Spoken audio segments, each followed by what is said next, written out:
CorelDRAW tiene un panel llamado Propiedades de objeto. Nos va a ser muy útil para modificar propiedades avanzadas de muchos de los objetos que se pueden crear en el programa. Y en este video hablaré específicamente sobre las propiedades de los contornos y los rellenos. Vamos a empezar abriendo dicho panel, entrando en ventana, ventanas acoplables y propiedades de objeto. Vamos a ver que se abre este panel lateral que tiene el título precisamente de propiedades de objeto y en él aparecen dos secciones, una que dice contorno, otra que dice rellenar. Si hacemos clic se van a colapsar o expandir según sea el caso. Esto es para ahorrar espacio en el panel. Al final tenemos una leyenda que dice el objeto no tiene relleno. Significa que en esta zona va a aparecer otra propiedad adicional para modificar el relleno, pero para esto necesitamos que haya un objeto con un relleno activo.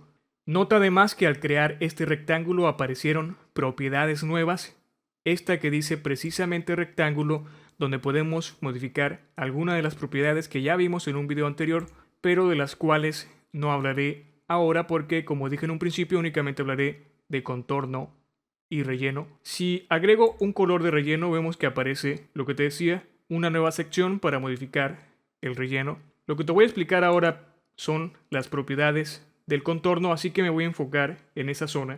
Al seleccionar relleno, nota cómo este icono es el que está activo. Podemos hacer clic en cualquiera de los iconos que van a ir apareciendo en esta zona. Automáticamente se va a expandir únicamente la propiedad en la que hicimos clic y el resto de propiedades van a aparecer colapsadas. En estas propiedades de contorno, lo primero que vemos es la anchura, qué grosor tiene el contorno. De forma predeterminada va a aparecer ese valor que estás viendo, 0.567 puntos. Es un valor muy pequeño, se crea una línea muy delgada, pero para hacer esto más visible voy a agregar, por ejemplo, 3 puntos. Estamos viendo cómo se ve un grosor superior. El grosor aparece en puntos, pero podemos modificar esa medida por alguna de las otras que aparecen aquí. Si necesitas precisión, entonces te recomiendo que uses milímetros o bien píxeles, según sea el caso. La segunda propiedad es la del color del contorno, algo que vimos en un video anterior sobre cómo modificar dicho color utilizando la paleta de colores. Después aparece el estilo que va a tener el contorno o la línea. El primero de ellos es una línea continua, pero tenemos otros valores como estas otras líneas que no son continuas y tenemos más estilos en esta lista, los cuales podemos seleccionar de acuerdo a nuestras necesidades. Abajo tenemos otra zona para modificar las esquinas de los contornos, así como el inicio y final de un trayecto abierto. Voy a modificar nuevamente el estilo y lo voy a dejar en una línea continua. También voy a modificar el color del contorno para que se vea más claro lo que voy a explicar a continuación. Voy a acercar el zoom a una esquina de este rectángulo. Lo voy a hacer un poco más cerca. Estamos viendo esta esquina que termina en punta. Este es el contorno normal de los objetos. Cuando creamos un contorno o un objeto tiene contornos que terminan así en punta, siempre van a tener esa forma a menos que nosotros la cambiemos. Aquí tenemos 3 botones. Con estos 3 botones vamos a modificar el estilo de la esquina. La que está seleccionada actualmente dice esquinas en punta, que es, como dije, la forma predeterminada en la que se agregan las esquinas, pero tenemos esta otra que dice esquinas redondeadas y nota cómo al aplicar ese cambio se creó una redondez y esto es para todas las esquinas del objeto. Lo podemos comprobar si las empezamos a ver. También tenemos otra propiedad que es la de crear la esquina biselada, como estás viendo aquí. Es la única utilidad que tienen estos botones. Abajo estamos viendo otra propiedad, pero esta únicamente se va a hacer visible en contornos o trayectos abiertos. Así que voy a crear una línea recta y le voy a cambiar su grosor nuevamente a 3 puntos. Voy a utilizar la herramienta de zoom para acercarlo. Estamos viendo cómo el inicio y final de esta línea tienen esta forma, pero si cambiamos seleccionando este otro botón, vemos cómo se aplica una redondez al inicio y al final. Tenemos otro botón que dice final cuadrado extendido. Va a actuar de manera similar a la forma predeterminada, que es agregar este tipo de final o inicio, pero a diferencia del primero, lo que hace este es agregar una porción adicional a la línea. Nota cómo cuando cambio a la forma predeterminada parecería que la línea se corta, se le quita una parte de aquí, pero realmente es al revés. Cuando selecciono este botón, lo que pasa es que se agrega una porción adicional a la línea. Eso es lo que hacen estas propiedades. Tenemos más propiedades interesantes. Voy a alejar un poco el zoom. En la parte final de este panel o de la sección de contorno aparece esta flecha. Voy a hacer clic para expandir. Hay propiedades adicionales que no se muestran en un principio, pero si hacemos clic vemos que sí aparecen. Con esta propiedad que estamos viendo aquí, vamos a modificar el inicio y el final de un trayecto abierto, agregándole puntas de flecha. Si hacemos clic en esta lista desplegable, vamos a ver varias figuras que se pueden agregar al inicio o al final, según sea el caso. Voy a seleccionar, por ejemplo, esta flecha y vemos cómo se crea una punta en este lado, que es el lado izquierdo.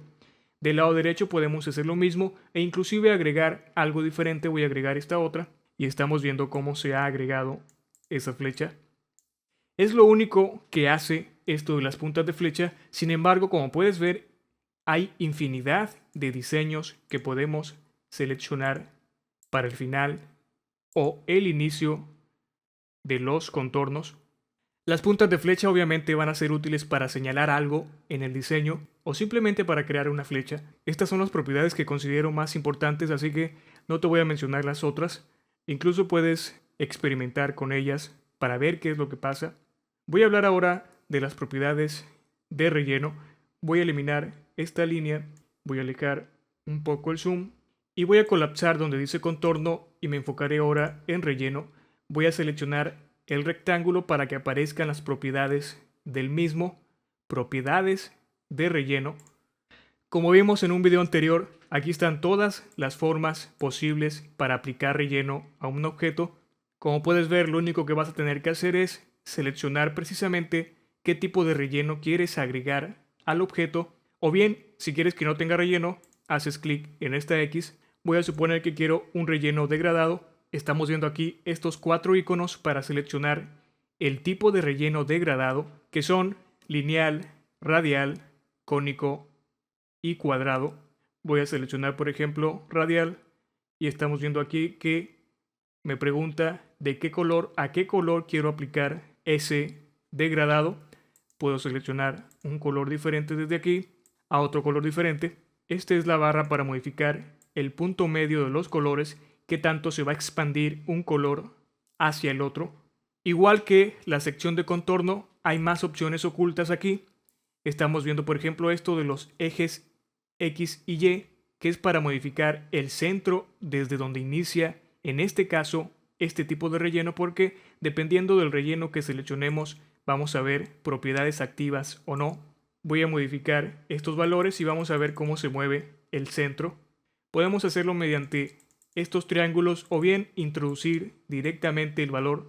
Tenemos otra opción que dice relleno del borde, que lo que va a modificar es el relleno que va a aplicarse hasta el borde del objeto. Si queremos que sea más pequeño o más grande, simplemente modificamos estos valores. Tenemos otra parte o propiedad que dice etapas de degradado. Esto lo que va a hacer es aplicar más tonos de colores al relleno o menos tonos según sea el caso. En este caso parece 256. Voy a agregar un valor pequeño para que veas la diferencia. Voy a agregar, por ejemplo, un 20. Voy a presionar Enter y vemos cómo inclusive se alcanzan a ver como círculos. Obviamente, mientras más alto esté este valor, se va a ver un degradado más suave. Sin embargo, también en teoría va a ocupar más memoria dicho degradado. Tenemos otros 3 botones que es para seleccionar la mezcla de colores, y esto basado en esto que estás viendo aquí, que se conoce como espectro de colores.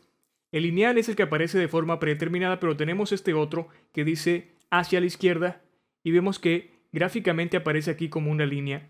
Así que va a empezar exactamente desde este color y se irá hacia esa dirección a la izquierda en el espectro de colores, así que los colores que compongan o que estén en esa zona van a formar parte del degradado.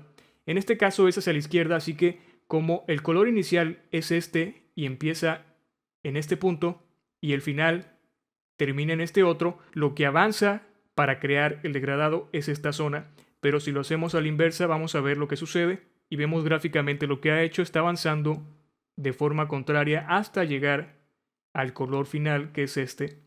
Y aquí estamos viendo todos los colores que ha abarcado este degradado. Por último estamos viendo una zona que es una lista desplegable.